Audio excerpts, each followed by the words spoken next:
Tendency of Zambia, proud and free, land of wit and joy in unity, victors in the struggle for the right. We want freedom's fight, oh, one, strong and free. Africa is our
Zambian community, it becomes a challenge. It's not a problem, it is a challenge we all are here coming to try and address. So this event is all about coming up with answers. There will be various speakers who will share their experiences, and I'm pretty sure one or two people will pick up a few pointers, and it will be an opportunity to grab them by the collar or by the sleeve and ask them, okay, can you please expand, or can we meet at another event or juncture for me to learn something here? This is an opportunity for other people also to get mentors on various aspects that they might want to do. So the whole concept of this is pretty much bridge the gap so that people see the essence of working together and appreciating the Zambianness we are. You know, there's a lot of talents, there's a lot of success stories. There are failures within it, but those are lessons for us to also pick up. So yes, this is the whole concept of this event. So I do not want to bore you with more of that. There's speakers here who are able to bring that together. So I would like to call upon Mr. Patson Nkoma to briefly, before we go too far, say a few words. Thank you very much, Kalinde.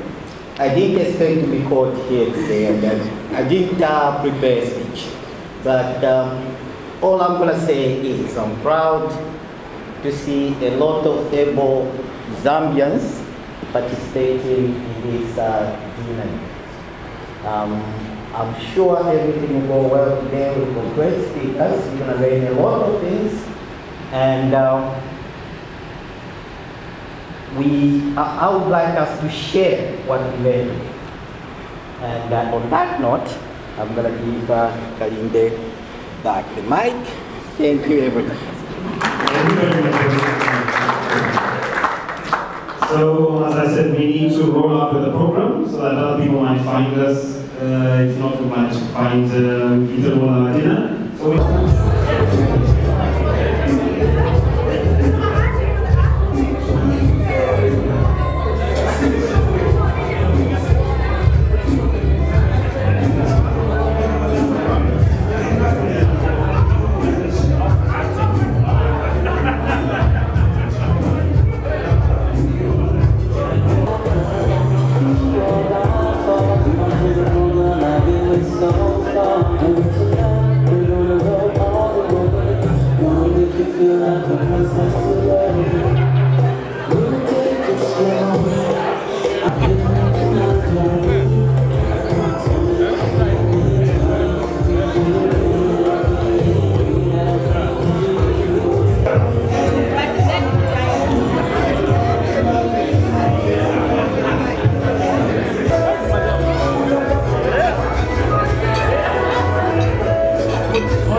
Good evening. Could I please have your attention?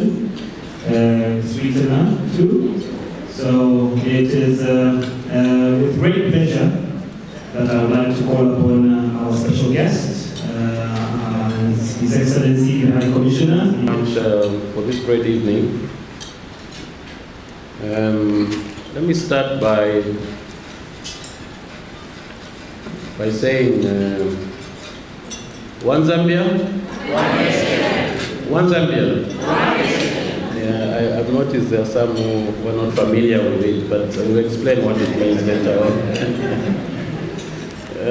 Let me start by recognizing the organizers of this remarkable event, namely the London Association of Zambians, Z Modern Fashions Limited, Beneficial Accounting Services, Maria's Boutique, and probably a special thanks to Mr. Patson Ngoma. And I'm saying this because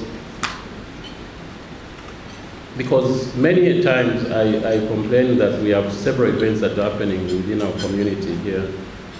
And I would have loved to have a Zambian entity, at least one entity that would work together. And Patson has been coming all along. Last time he brought a lot of musicians together because we had several musicians during independence. He tried, and again this one he came, he says, I'm trying to organize something. We had to shift the dates because there was another Zambian event which was happening on the 20th. So I'm very happy that we have managed today to have this dinner, and I'm also very, very thankful that we've got this huge turnout. I didn't know that Zambians can buy their own dinner, but now I know. So we are going to have many of these events because then I'll just be hosting and you get to pay for the dinner. Anyway, we'll do one which we will all enjoy, you know. So let me thank you for organizing this event, and also for the honor of asking me to come and deliver this keynote speech. I'm also happy, like I said, to see a huge turnout of Zambians in the UK and the other business colleagues. I'm aware we have invited guest speakers who are doing business in Zambia. Some of them are intending to do business in Zambia. I'm also aware that we have colleagues that have traveled from Belgium, Luxembourg. I don't know, I heard someone was coming from Dubai, but I'm not sure, I'm still yet to see them. But also let me tell you that I'm here with part of my team, a team of advisors. Let me just introduce them. I have the Deputy High Commissioner, Mrs. Chanda. Could you just stand up, please, Mrs. Chanda? I have the Defense Advisor, General Oscar Chapula. I have my advisor in Economic Affairs, Mr. Mukela Mutukwa. I have my advisor in politics as well, Mr. Mata.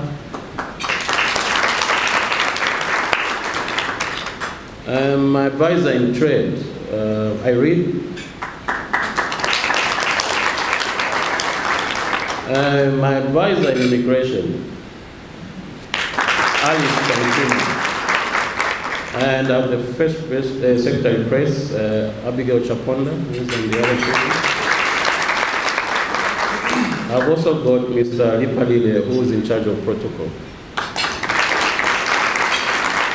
Last but not least, I have the man who most of you get to know very well. Is a First Secretary Consular, Mr. Potfa Sakala.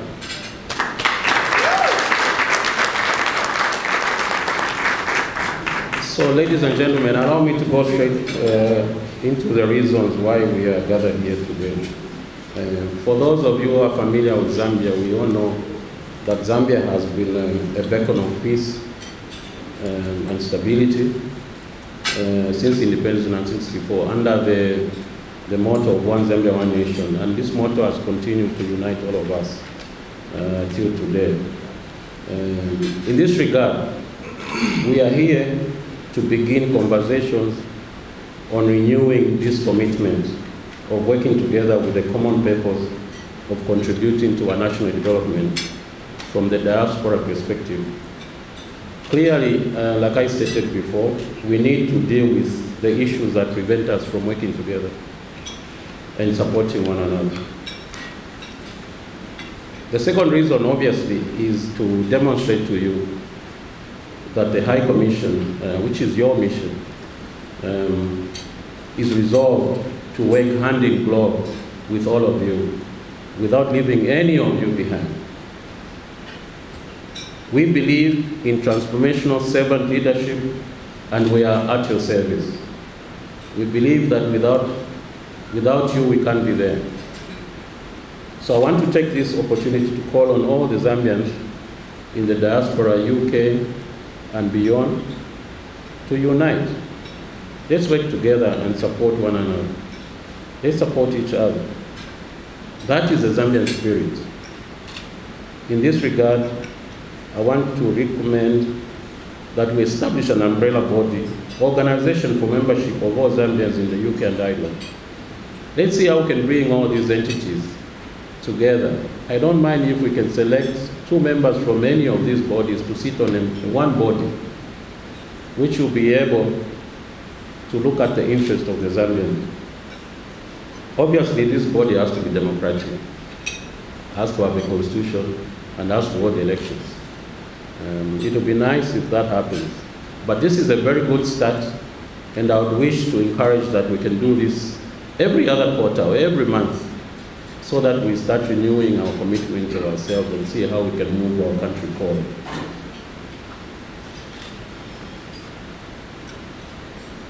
If we can make this an annual event, then we can be able to get commitment from government to have government ministers coming every year to address us.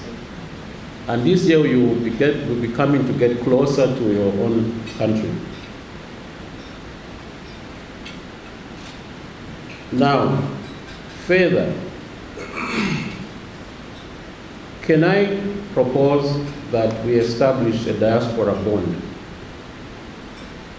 Now, a lot of you colleagues here are in financial services, so you understand what it is when I say we create a bond.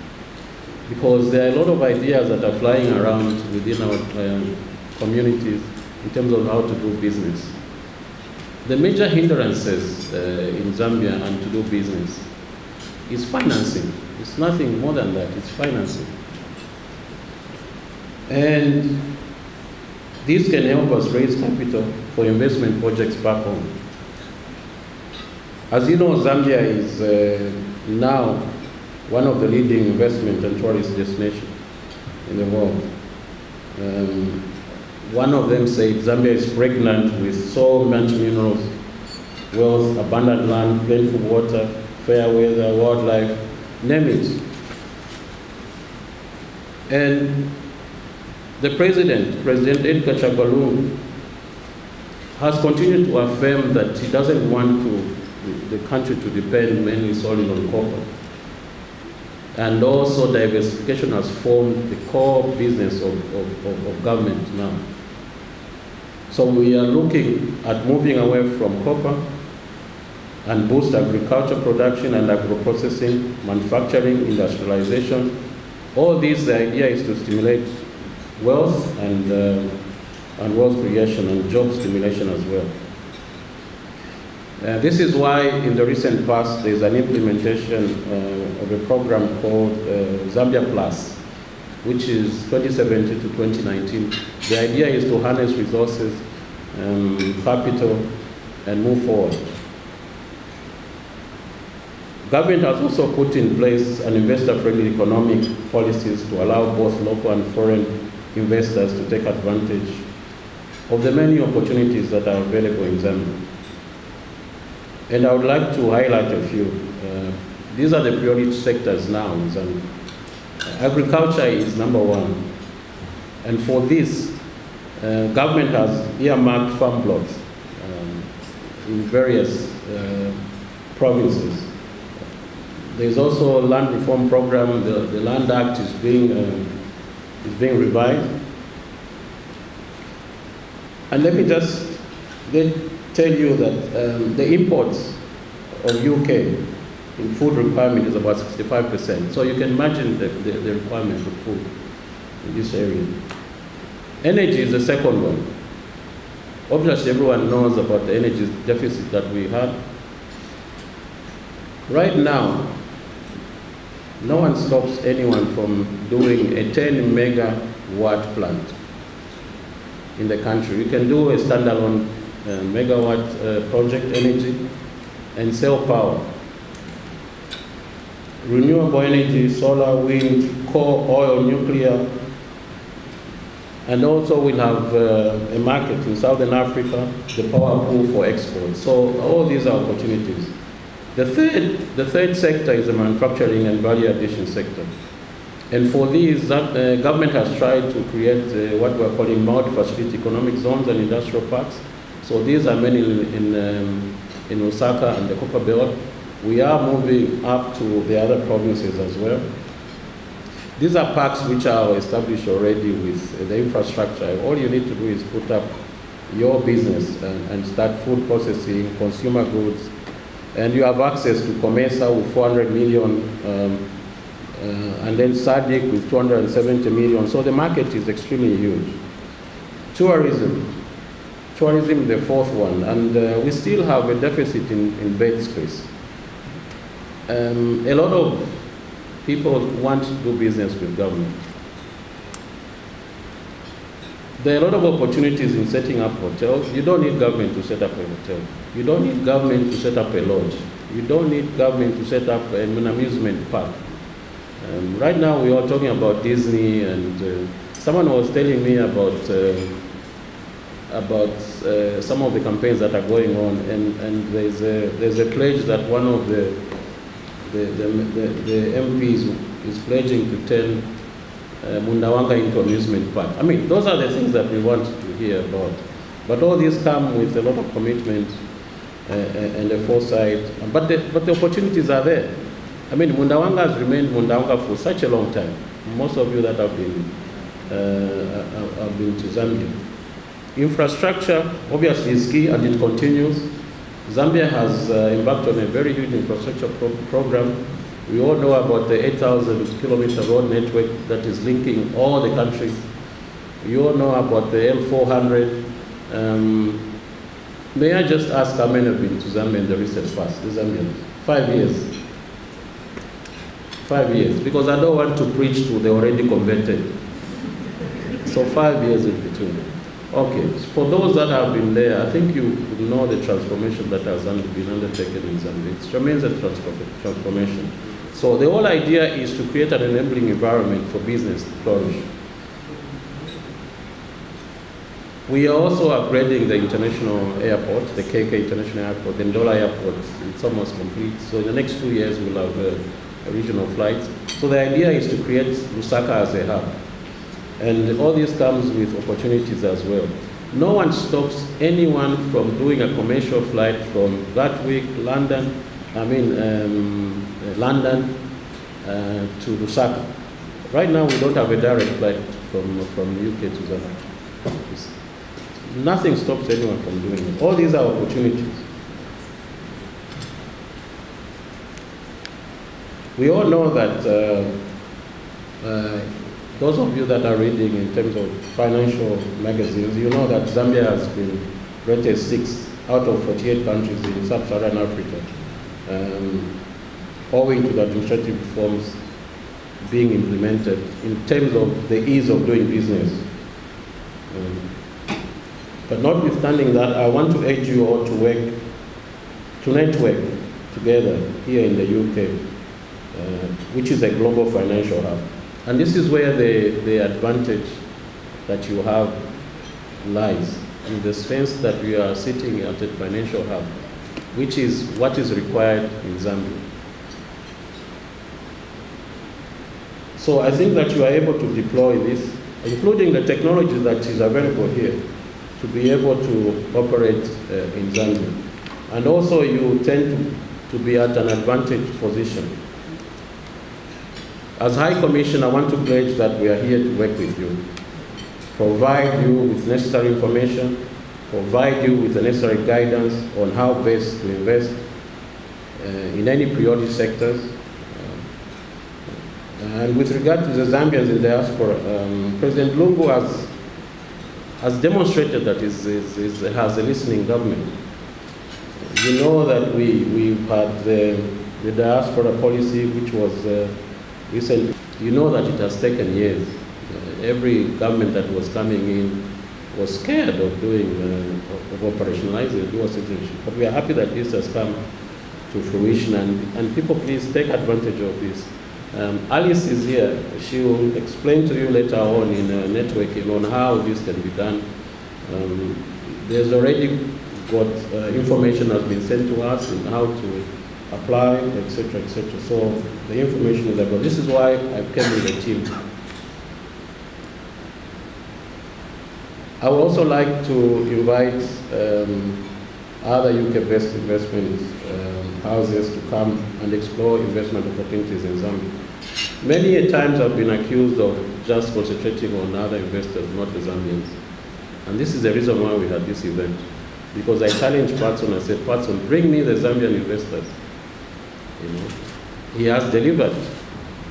All of you that have come here have shown interest, in the sense that you are interested in the development of your country. You are interested in becoming one of Zambia's investors. I mean, I'm looking forward to seeing a Zambian owning an intercontinental hotel. You can't hear it just in Kenya. It can't happen. What does Kenya have that we don't have? What does Kenya have that we don't have? We have 30% of the water bodies in the region sub-Saharan Africa. When you're eating a mango, you throw it. The following day, you find a mango tree growing. No one will develop our country apart from ourselves. Otherwise, we could have developed. We could have developed.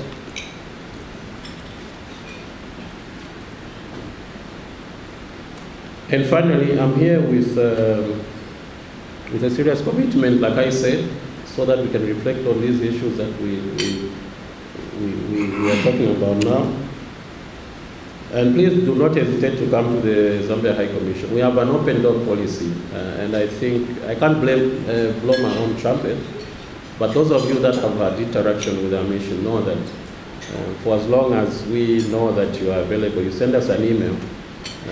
Abigail will tell you the correct email and the correct, actually, phone calls, because we've changed the system. We have a new telephone system. We have an email address. We have a new website, and etc. Obviously, the website needs to be upgraded, and this is where you also come in as Zambians. Come with ideas on how you want this website to operate. We want it to be more interactive, etc., etc. I want to end with this phrase, which is one of my favorites. It says, I am because you are. You are because we are. And this is what is called Ubuntu, because we need to constantly repeat this phrase and chant it each time we begin to think that we make our own destiny. We do not. We do not make our own destiny. We are shaped by others, and we share their destiny. I must thank you, and God bless you.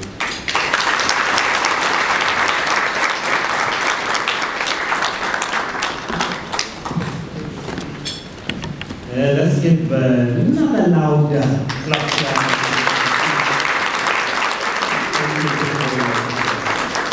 We're going to quickly move along. So ignore this next speaker in terms of what the program is saying. We're going to just flip it aside, just for the basic reason that you probably understand it as the next speaker is coming to the podium. So I would like to call upon our own Zambian Jerome Doleja, who's going to be speaking about influencing business and from the diaspora perspective. So can you please just give a warm welcome and welcome.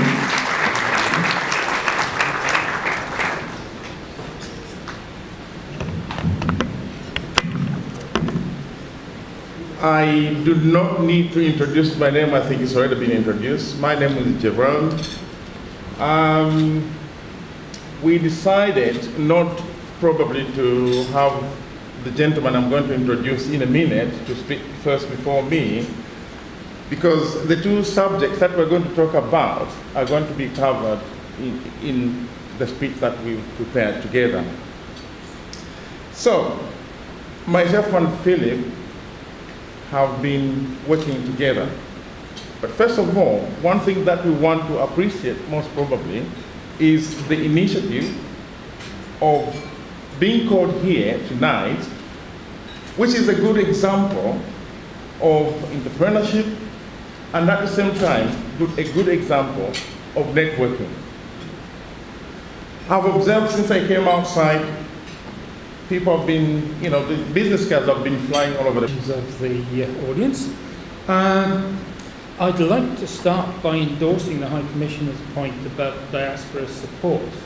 The Irish and the Scottish have done extremely well gaining overseas investment from the various diaspora.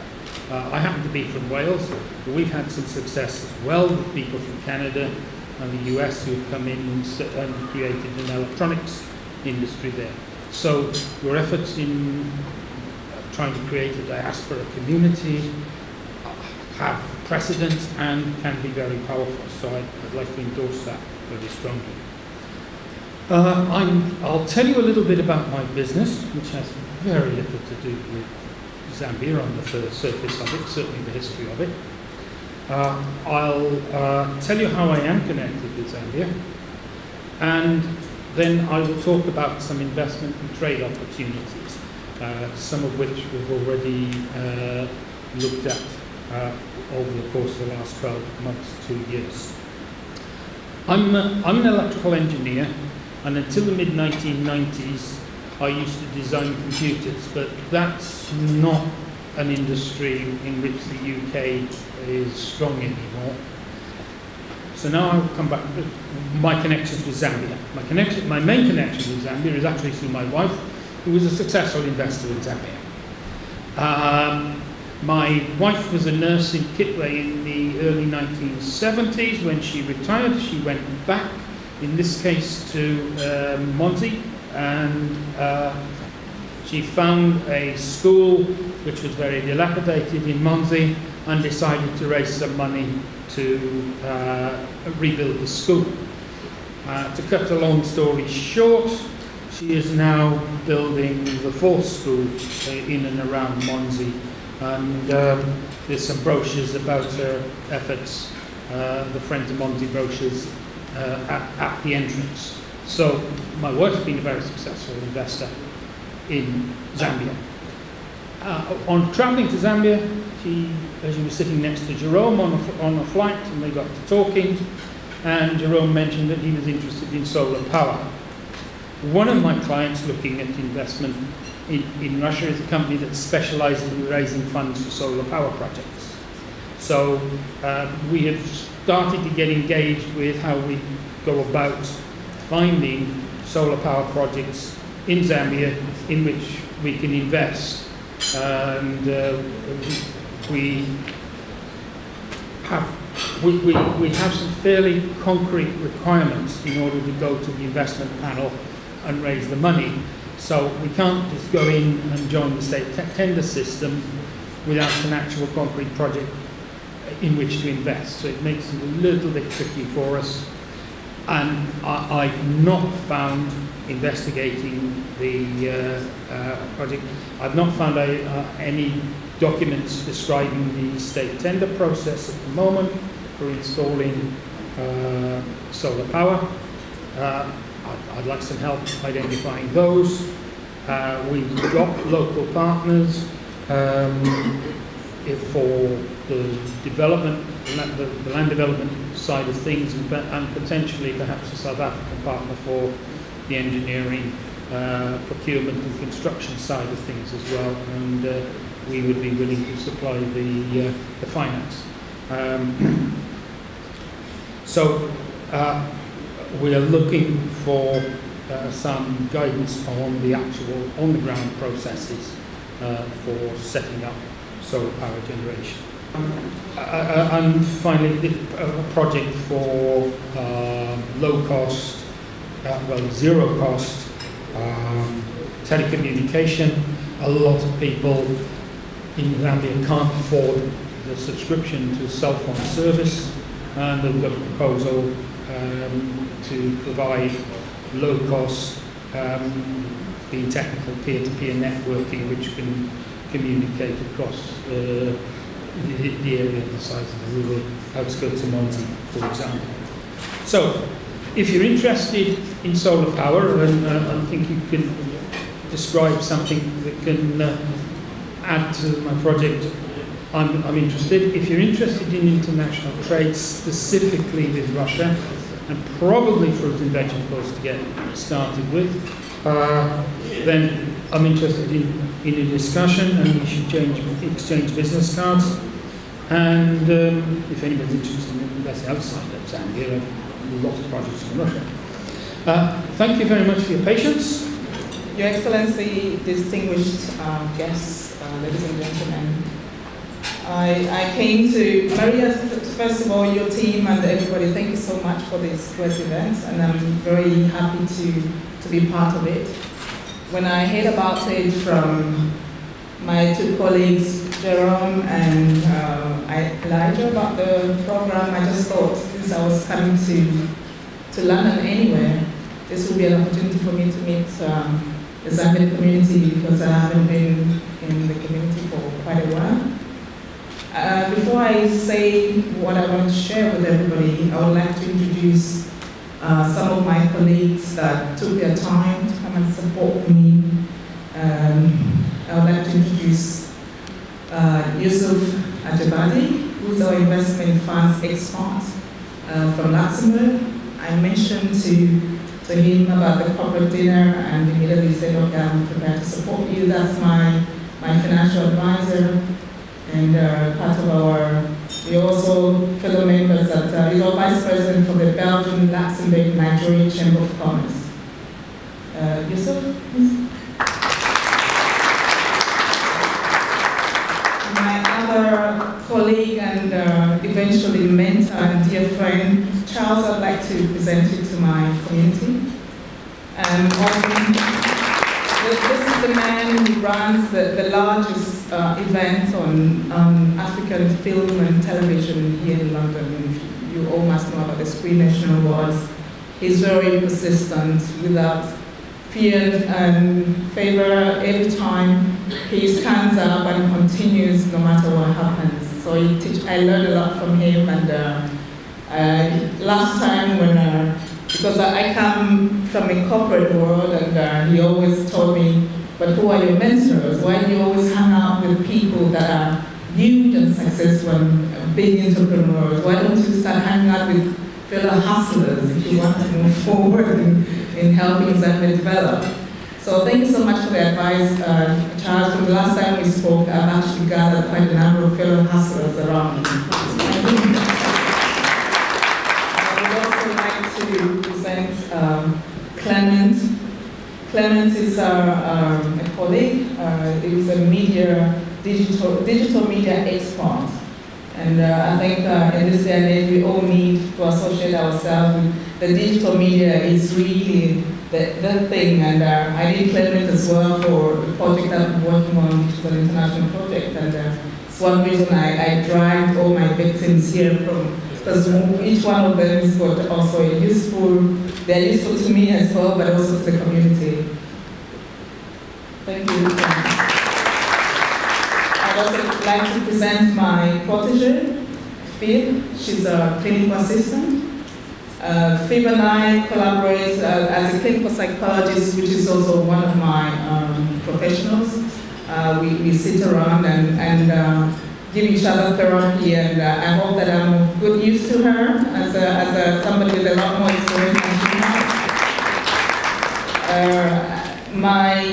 Jerome has already been introduced, but Jerome is equally a board member, is the board director of Ingwe, our organization here in the UK, because our organization, the NGO Ingwe, is based in Belgium. That's the international branch. We have our Ingwe branch, and Jerome and other team members, they are working tirelessly to make sure that they can support our projects in Zambia and other countries where we're working. Thank you so much for all your support. I'm very grateful for that. They all managed to purchase the tickets and to support the event, and he also brought his business partner.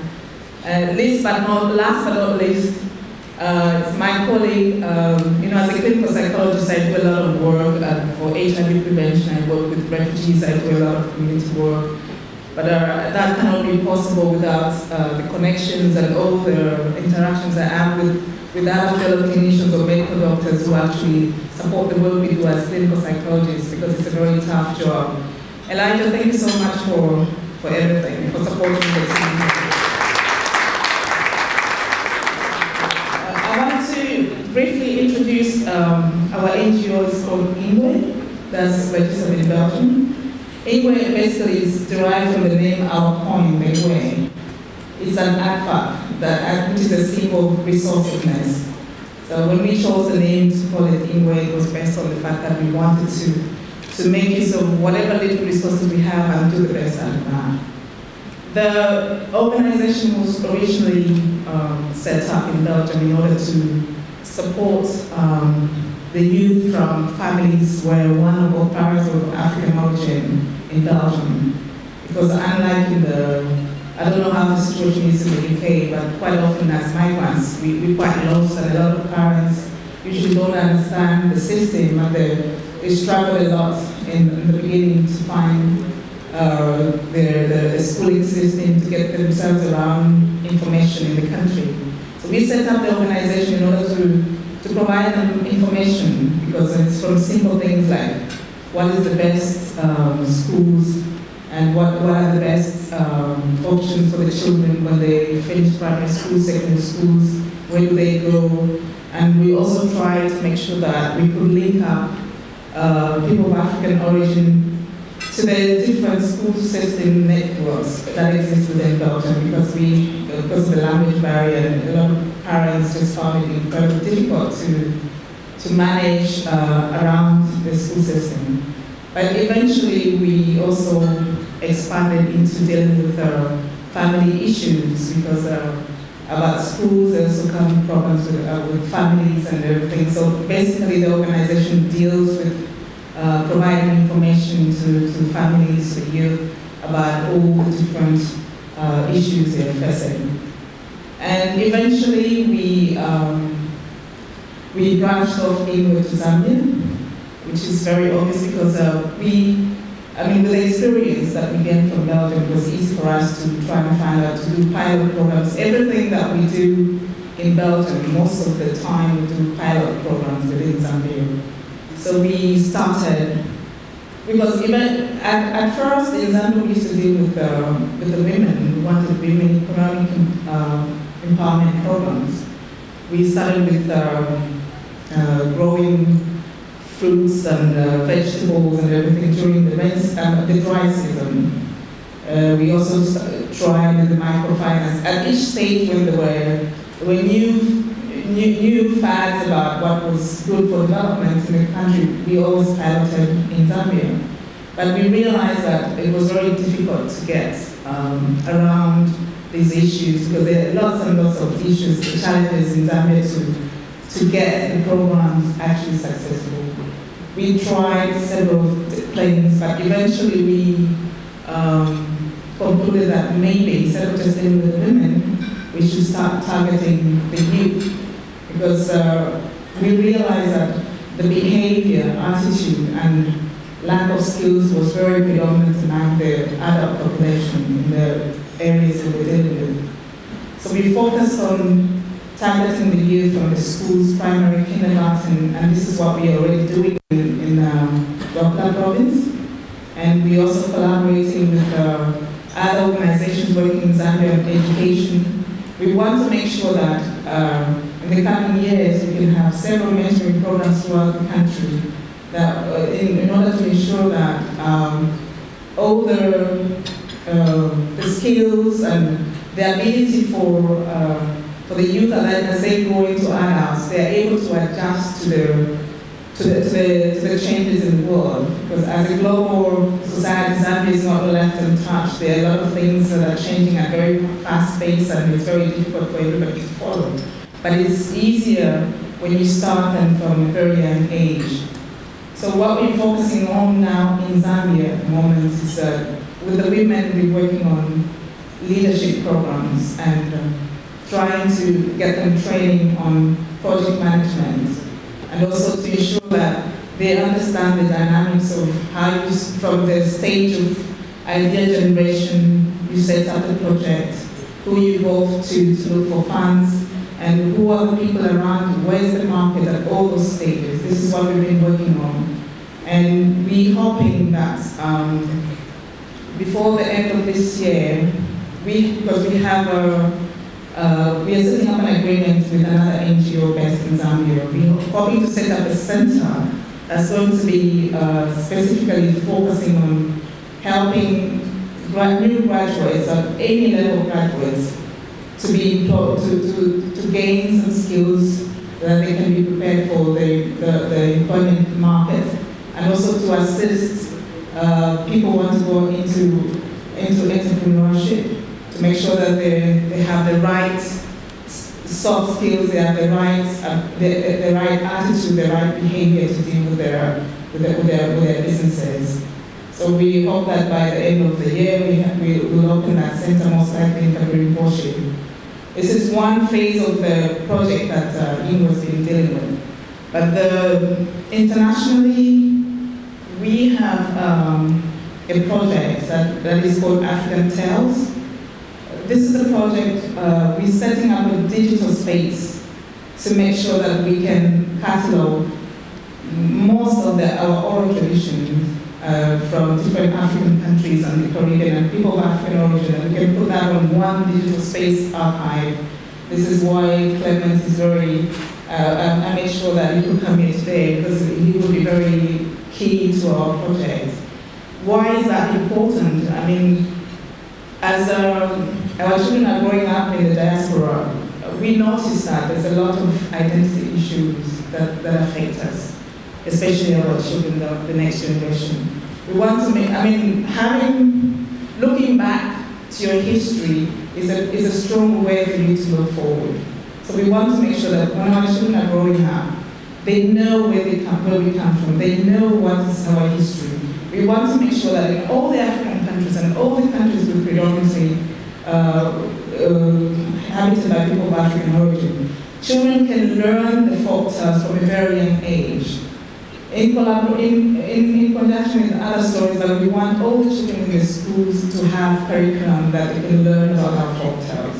So this is the bigger picture of the project that we're working on, and we already have, we're launching the project internationally this year, before the end of the year. We already have about 50 countries, including Brazil, Cuba, and most Caribbean countries, but I think 3/4 of the African countries, we already have the teams in place, and they're working very hard to make sure that we can realize this project. There are a lot of other programs that we're working on. I mean, personally, as a development expert, I work mainly with decision makers in countries to try and help them look at the best fit for their development solutions. So I work in collaboration with different experts. This is why I need investment experts in other fields, and technological experts. And I'm very grateful that Belgium is very open to collaboration on research. We also try to look at innovative niches. For instance, in Zambia, during the rainy season, we have a lot of mangroves that go to waste. Actually, there are programs and research that has been done that you can actually derive oils, essential oils from the mango seed. So these are some of the things that we're working on together with our other sister platforms to make sure that we can have different phases of programs that if anybody in the Zambian community wants to set up a business, there's a pool of programs and products or business ideas that you can refer to and set up your business in Zambia. For any other information, I'm still around. Please, thank you so much. Thank you very much. My name is Simon Panda. I've been asked to give this speech. It's very difficult to speak after 45 minutes of very good speakers. I'm sure most of you are fatigued with the information that's been given out. So I'll try and be brief and not bore you with my speech. Like I said, I am Simon Panda. I've been in the UK for 21 years. I'm originally from the South. I'm a student from Monali Boys and Ukalende, a former ZCM scholarship student. I'm a professional mechanical engineer, and I live in the UK. I run my own business, which I've been doing for the last 8 years. I've been asked today to share a little bit about experiences of doing business in Zambia.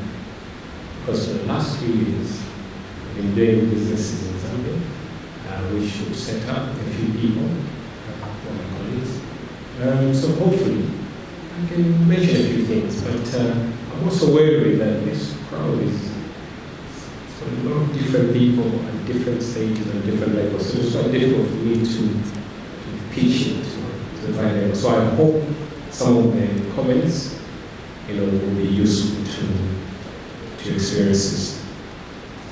I'm not Warren Buffett or Dangote or Zambian. I'm just a small businessman. My aspiration, like most of you, is to be the next Dangote. In the UK, I've been running a small business, of which I'm pretty sure the High Commissioner is not aware, but my company is one of the companies that has helped a lot of diplomats in Europe and the rest of the world in importing vehicles. So we primarily export vehicles and machinery, including construction and plant equipment, to Zambia and to the rest of the world. As we in Zambia, a few years ago, I started 3 businesses in Zambia. One is just a small a bar and grill, and I also started a breakdown and recovery services company. And then additionally, I'm doing some other small little projects, including looking at opportunities in farming. In terms of experiences, it's very difficult to talk about experiences in general because it is a wide subject when you talk about experiences. But I thought that tonight I'll just look at 2 key areas, and that is the relationship with the interfaces with institutions and just general business management. If you look at interfacing with the businesses, for every business in Zambia, you're expected to register with ZRA and PARA, and you probably will be having dealings with the lands office, with title deeds, with ZESCO, and everybody else. And if you're unlucky, you'll be dealing with Zambian police, and well, suppose subsequently with some Zambian lawyers. The truth of the matter is, in most of these places like ACRA and ZRA, they've got very good systems. But the problem is the bureaucracy. That bureaucracy causes delays in processes. So instead of doing something now, it will take a day, it takes a week. And sometimes, if you're unlucky, usually if you go there, you should just work, just like it is here. You apply for something and the next day it comes through, or you do it in the morning, in the afternoon, it comes through. But if you're unlucky, it will be delayed, and in the end, you have to find somebody who you know and who you eventually have to pay. And as usual, when you know the wrongs too. So you're not forking out a bit of money. So like I mentioned, there's a few things that I would say would be able to experience. And worse off, if you're coming from the diaspora, the challenge is even huge. And my advice to most people is, if you're going to do business in Zambia, make sure you drop your British accent at Heathrow. They are not a fan of accents. And leave your British sarcasm or sense of humor.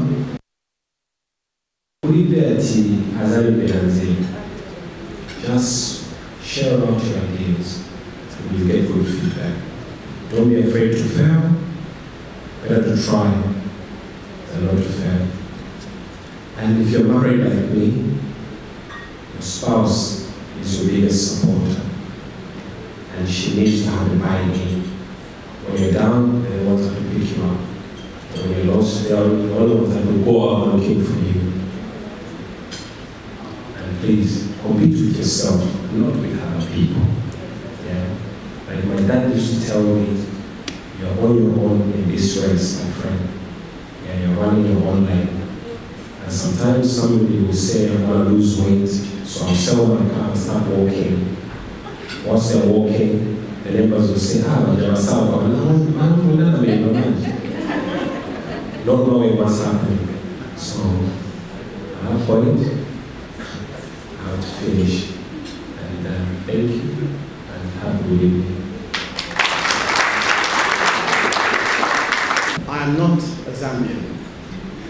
I'm from Jamaica, but apparently I'm being adopted at quite a pace by everyone around me. I am resisting, but I think I'm failing.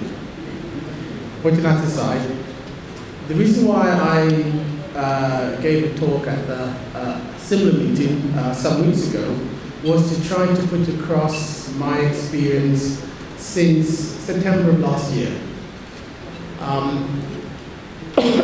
Excuse me. It started off very simply, whereby I attended a business meeting by a Zambian business group, and Lady Irene, First Secretary of Trade, she gave a talk. And as usual with most of these business meetings I go to, I tend to sit near the back and then I fall asleep. I then wake up at the right time and I ask questions. But she broke my sleep because she said something that was interesting and I thought made a lot of sense. And I then started talking about education.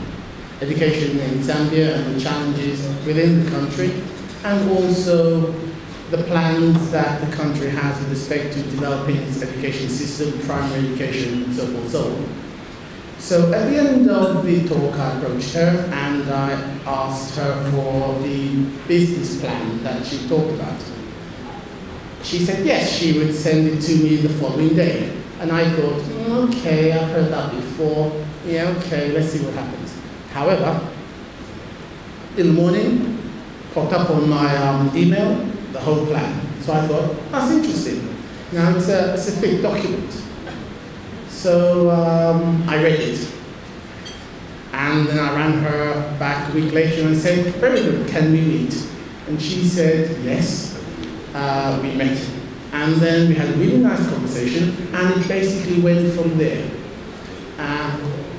The reason for telling that story is because I am here now because of the significant input from the whole team that the High Commissioner talked about earlier and introduced, from immigration through the reception, Deputy High Commissioner, across the board.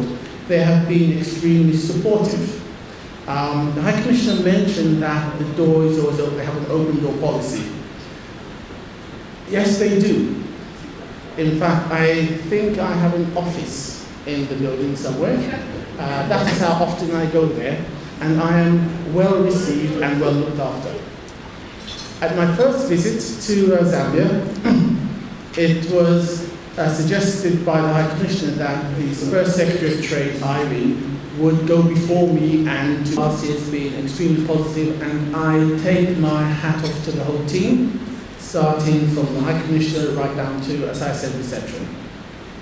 Now, I have, in this short period of time, spoken to, must be the best part of a dozen different ministers. I've had meetings with ministers and permanent secretaries and directors and officers. And I met with the Minister of Higher Education, Professor Luo, and it was an interesting meeting. Very first time I met her. Yes, I had to wait to see her, which is fine. And when we were summoned in, if you can just imagine a grandmother. She doesn't really care what she says because she doesn't have to. She's old enough whereby she will tell everyone off, right? Her parents, her children, their grandchildren. So I went into this meeting, very well dressed, very well spoken, she's very well educated. We sat down and she was there making her coffee on the table, and she was talking to me. And I sat there and I thought, okay, this is interesting. And she pushed back. And then eventually she looked at me and said, you will include science. Directly, and they are very supportive.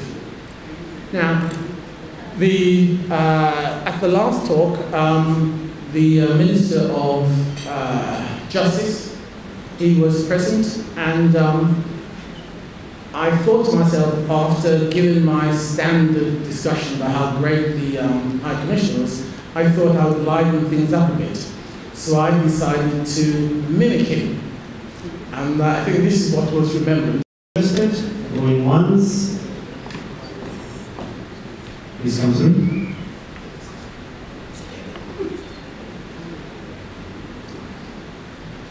Hi everyone. I'm Shaniso. Sorry, you mentioned business in Zambia. For example, you said you can do language is what I'm asking about. For people in the diaspora, what do we have towards acquiring, apart from probably purchasing land from people who probably bought that land and then they sell it to you at a higher price, rather than us going directly to the Ministry of Lands? What do we have out here to support that?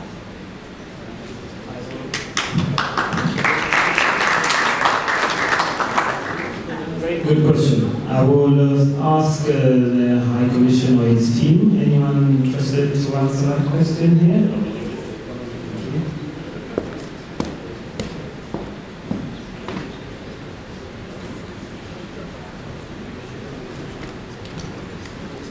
Good evening. The question is, what do we have out here? What you have out here is the High Commission to put you in contact with the appropriate authorities back home in Zambia. Land basically in Zambia will be either in the hands of the state, or in private hands, or indeed the traditional rulers. That's customary land. So you can get from the state, you apply either to the Commission of Lands. You can also apply to the local authorities in the provinces, the local government offices in the provinces. Most of the land around the cities is taken up and is in private hands. So the land that the state has control over is perhaps maybe 100 kilometers or 50 kilometers from places like Osaka and big cities. But if it's a final project, that's not the problem. But also, there are designated areas, farm blocks and provinces, which are meant for those that are interested in farming. If you want land in the city, you probably have to buy it from someone who's a private person. But there are pockets of land also that do open up. And also there are areas where someone will have owned land for some time and will not develop it, and the state repossesses it. They will advertise. Perhaps what we have to do when we is bring those adverts for portions of land and put in local media. We can also share with the Zambian industry. That way you can know when there's opportunity for that. But also you can get land from you can get customary land. You can go to the chiefs. If you have an investment project, you present it to them. They'll always give you. All you have to do is then transform that land from customary, get title. Or it's good for you to have title. In order for you to invest in development. We have the Zambian Development Agency, ZDA. If you are interested to procure some land for business, they will also help you in the process. We have the multi-state development zone, specifically designated for people wanting to establish manufacturing plants. So opportunities are there. Please come and see us. We can help you get a plan. You are not disadvantaged just because you are with us. Thank you.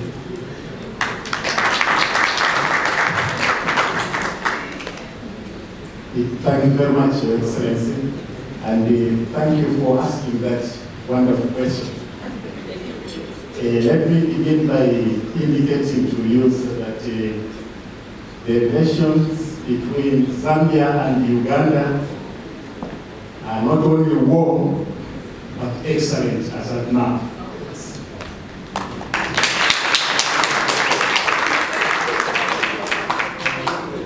We've not had any confrontation or conflict between the two countries, and so far we have no indications that there may be conflict in the foreseeable future. I would therefore not indicate that there may be any conflict between the two states. And what we expect is that the excellent relations between the two countries should continue. I end here. I had some lenders on the board that were willing to lend the government a lot of money. Yeah. And they're offering like 3%.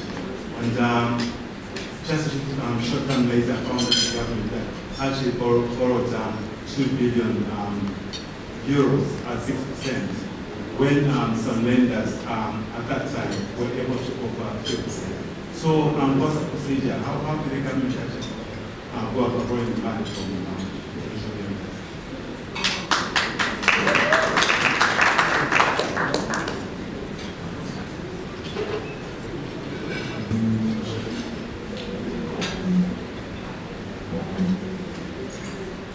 My answer to that is the government, through the Ministry of Finance, has got their own processes and procedures which they consider. And I believe that there are so many issues that they look at, and there's a committee. It could be at 3% here, the money that is being offered, but there could be other conditions that maybe make it not so, the government not so comfortable, or not so, maybe other contractual obligations, legal issues that are tied to it. It's like you say, it's not the lowest price that always wins. There are also other conditions. Yeah. So what I would say is the mission, again, through the Ministry of Finance, we've got connections to the permanent secretaries, economic management, finance, we've got the seniors in budget, we've got the minister herself, and the secretary to the treasury. They all sit and they look at these issues. Because remember that they're contracting debt on behalf of the Zambian people. And this is usually for long term. So they have to be very, very careful. You know, I can't sit here and start telling you the nitty-gritties that they look at.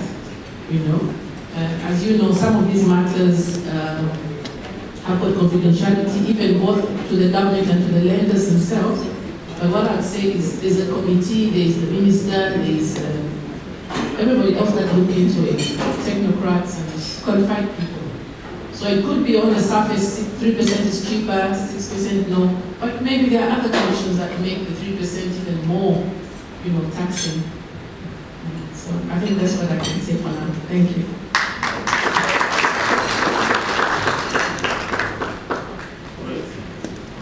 Hello, my name is Shaniso. I'm Director of Kuseni Energy. We are looking to provide affordable, low-cost solar solutions for bottom-of-pyramid people in rural Zambia. My question is to the High Commission. What support do you provide for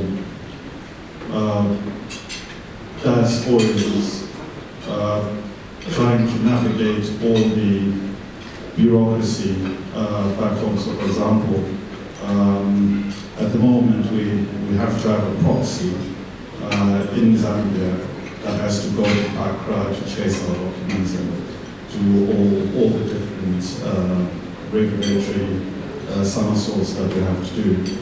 Is there a facility here, or is there scope for maybe establishing a facility here where we personally can actually go and process all our stuff from the UK?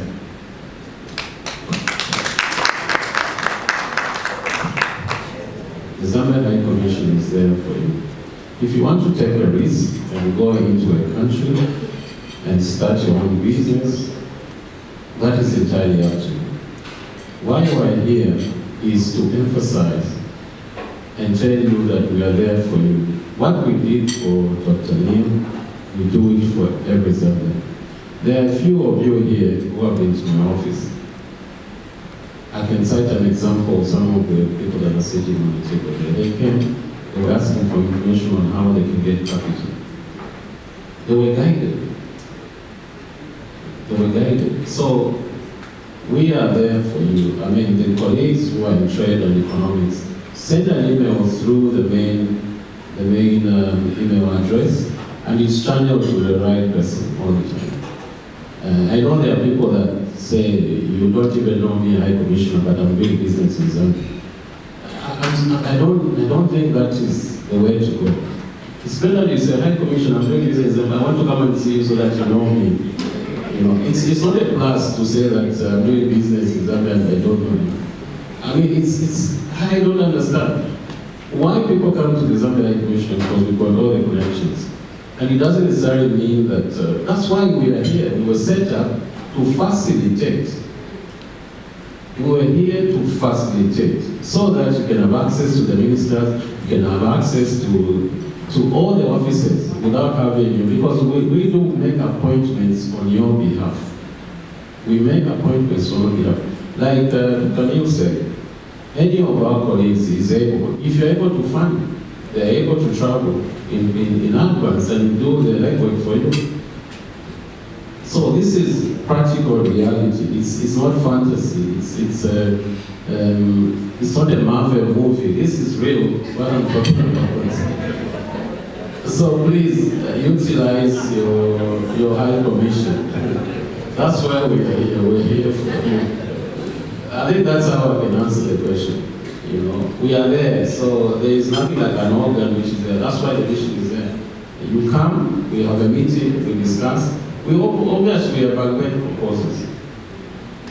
Obviously, there are those that will come out and say, look, I went there, they were just wasting my time. Obviously, if you come with a proposal which simply looks like it's from outer space, it's difficult to also. We'll, of course, be diplomatic and tell you, we'll look into it, But obviously, for those of you who are here, for you to have been come on this way, you are serious. You are serious about it, and we're also serious about it, and we want to see you. We do not take pleasure in hearing that someone is, and we get these stories often, that can you please chase my money, you know, I bought a truck and someone has not delivered the truck, you know. So all those things will be avoided if you come and say, oh, there's this gentleman who's asking us to send money. Can you verify whether it's genuine or not?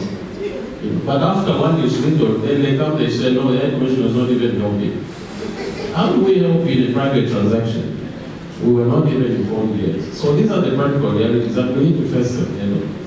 And I'm appealing to you colleagues, those of you that are serious in doing business, come to the mission. Prove us wrong. Thank you. We have our last question before we start close, then we can continue after that. My name is Amina Stembo, and I am a publisher and an author. Thank you very much, Your Excellency, for all the encouragement for us to come and to come and speak to you. I think the main thing, mine is not really a question, but a comment, and probably that is shared by a lot of Zambians who own businesses in the UK and who want to do business back home. Most of us don't know what the High Commission is there for, apart from when we run into trouble with our visas. I was just talking to my colleague who's sitting here, I think he's the political councillor, and he told me his title, and I was like, what does that mean? Who are you? And he explained to me. So I think maybe what needs to happen, as well as encouraging businesses to come forward, is actually putting out more information in terms of, just like what you told us today, but putting it out. There are so many channels nowadays, like Facebook and LinkedIn and whatever.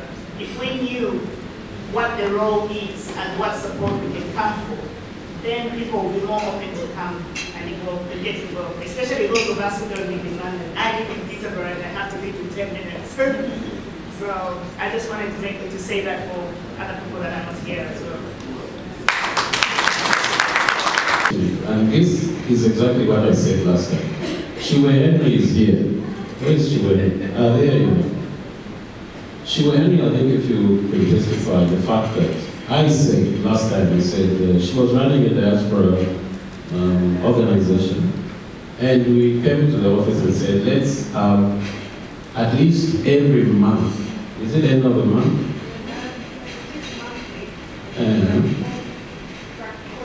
Quarterly. He said, let's have a quarterly event where we have a discussion at the mission.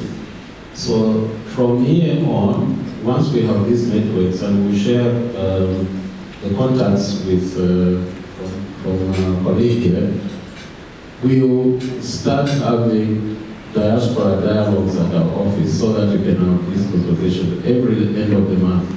So we'll fix a date and we'll send it through him, so that all these issues that you're talking about can be resolved. So every month we'll set out one day, it could be a Friday or a Saturday when we'll have a conversation like this, so that we can sort out all these issues. All right? It's a commitment.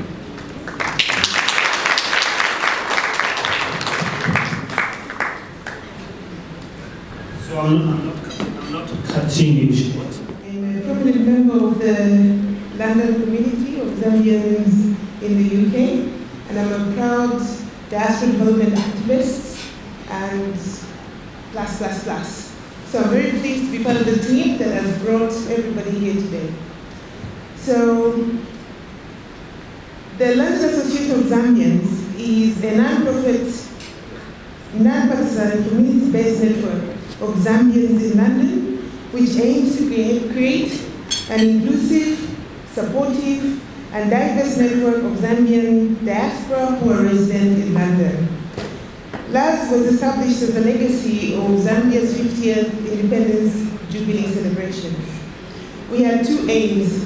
One, we wanted to create a platform that would enable Zambians in the diaspora in London to be part of the momentous occasion of Zambia's 50th independence. And the second goal was to create a platform that would promote UK Zambian diaspora community cohesion in London beyond Zambia's 50th. Because during the 50th Jubilee celebrations, there were so many people that came out of their houses and corners, even those people who didn't want to engage with us were talking to us. So we were very pleased to have everybody, but we thought, we were wondering how we would capture that spirit of the 50th beyond 2014.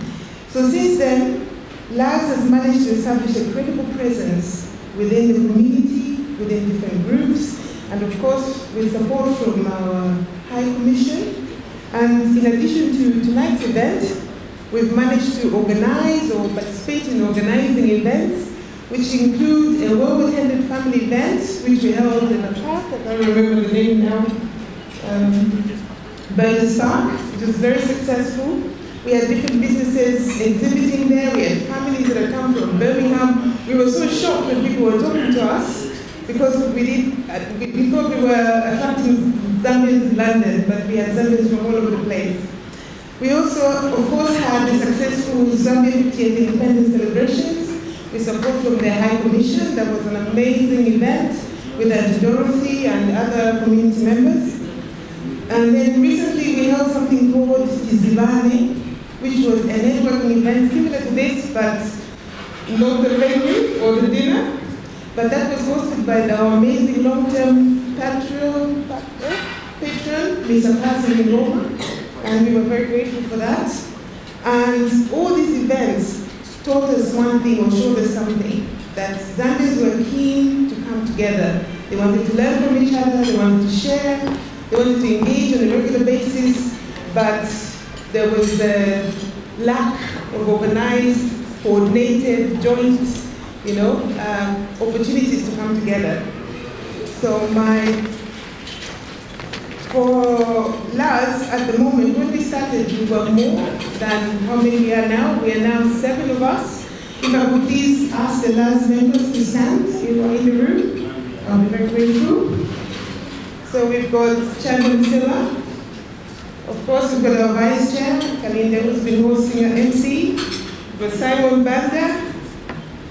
Maria should be here somewhere. I've lost her. And we've got James Moyo and Elias. Oh, there's Maria.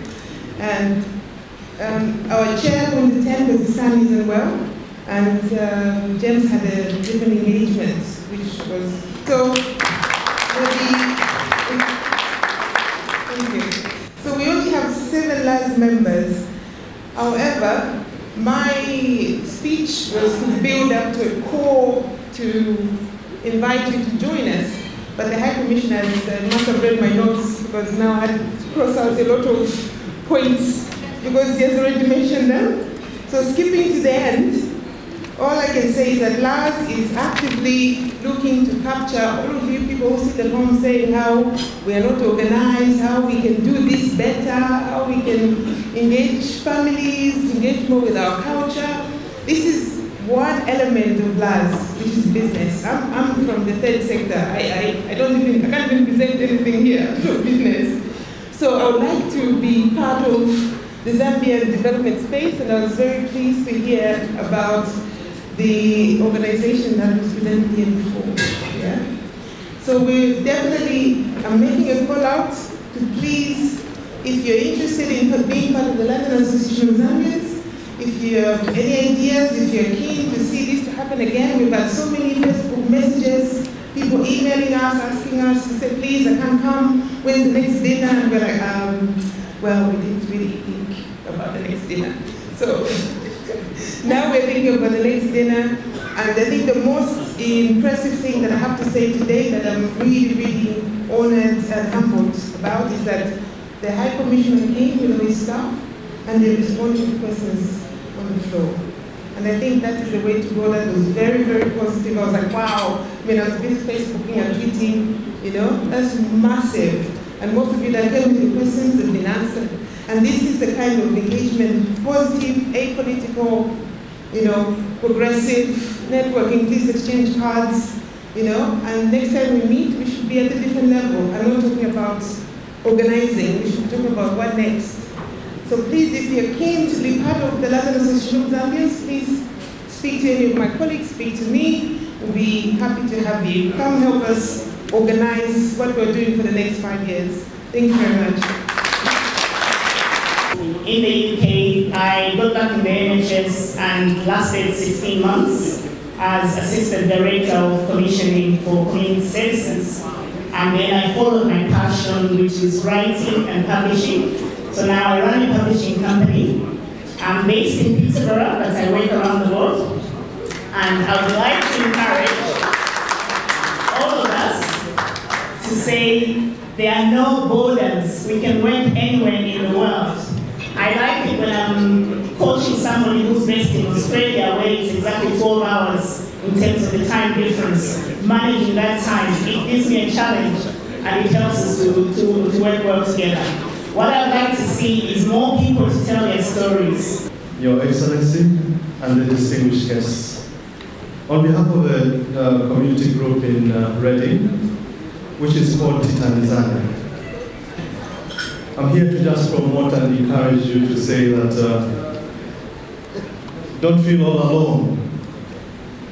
I applaud my niece's effort. Maria is actually a niece of mine. And in Reading, we have such events that come yearly and sometimes Independence time to try and bring the Zambians together. And that's because we believe in the community spirit of encouraging one another. And apart from that, this Titanizania organization, it actually means a helping hand. Because we know that when we come from Zambia, which is a very far away place, when you are here, you almost are lost because you don't know where to turn to. When bereavements happen or when hardships strike, you don't know what to do. And Titanizania is one of them that can help. It doesn't matter which part of the UK you are from. As long as you can get in touch, we'll do our best to come through. And apart from that, we not only look after the interests of hardships, and that's why we have made a representation here, is because we are also interested in entrepreneurship. While we are here, we want to make sure we take advantage and use the leverage of being here. Because there's more we can do while we are here for our country, Zambia, and even for the same place we are in England. Otherwise, I wish you the very best, and I encourage you to carry on with the same spirit. And for those who spoke in terms of business, I'm one of those who are very interested in business, and I've taken notes and recordings of whatever was going on, and I hope to follow up. So I encourage you all, and the best wishes from Titanizania and from myself. Thank you very much. Getting in touch with the High Commission to be able to discuss this and see how we can progress. So I'm more than able and we will welcome to ask any questions that we can answer to you. Okay? Thanks. So I have to give you 2 minutes. Thank you very much.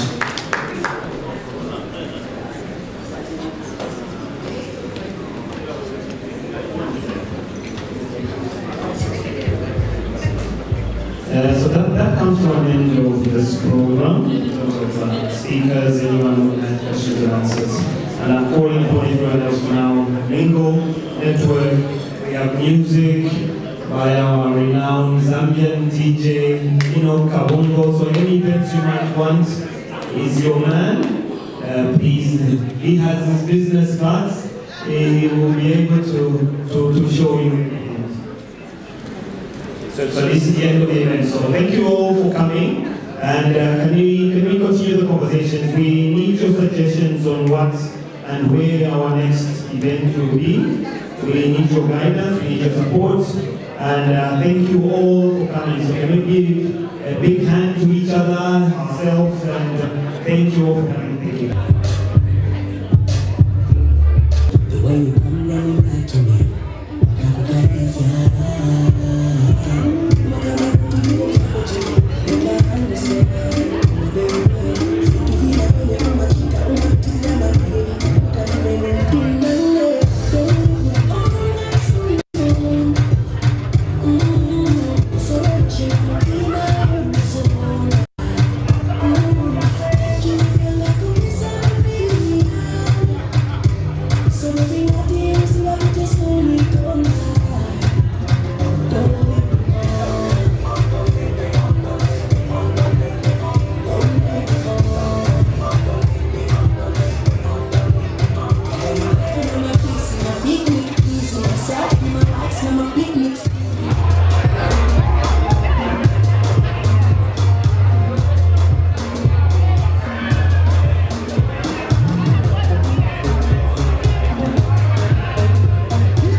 corporate dinner. So it was very important that we can share ideas that are about our country's development and also linking up with other people from other countries. I mean, we had people from different countries that we had to share ideas with. I think this is very important, and I hope that we can have a lot more of this kind of events and take it up from there. The Zambia High Commission is there for them. It's there to provide solutions, guidance, and also facilitate business in Zambia. The other commitment we've made is that we'll be meeting every month. To start with, every quarter with the diaspora and have conversations until we agree on what needs to be done. So the function has been hugely successful, a very glamorous event. And I must thank you also. I saw you moving around. I thought it was BBC, but I was very pleased. It's my own company, I've been working with Patson for a long time. Oh, I see. Okay. Yeah. So I'll give you my card, then we can see much of you, I think, from the press. Yeah, no problem. So thank you so much. Hi, everyone. My name is Maria. As you all know, I'm a member of the London Association of Zambians in the UK. Today we had our event, the corporate dinner at the London Hilton Hotel, Paddington, which was successful. The event was packed from top to bottom. The food was amazing. Every guest that came gave good praise, were proud of us. They said we did a fantastic job. So thank you to each and every guest that came. Like the saying goes, it takes a village to raise a child, but in this case, it takes a village to raise Zambia, to bring Zambia together, to invest back home in motherland, to make Zambia the country that it is. So Zambia, one nation.